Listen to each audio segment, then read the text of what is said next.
how to measure the bounding dimensions and cubic volume of an object in Dot3D Pro or Dot3D Edit version 3.3 and up. Once you have your complete 3D scan of the object in question, optionally cropped out like we've done here, but leaving some of the floor behind, then you can go to Measure, Bounding Dimensions, and follow the instructions on the bottom of the screen. So use long press or long click on a portion of the floor. Then move the object inside the rectangle. This does not have to be a perfect fit, but just roughly.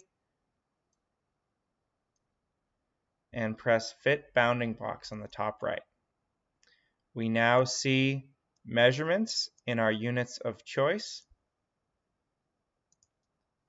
of length, width, height, and volume. For more information, please visit dotproduct3d.com.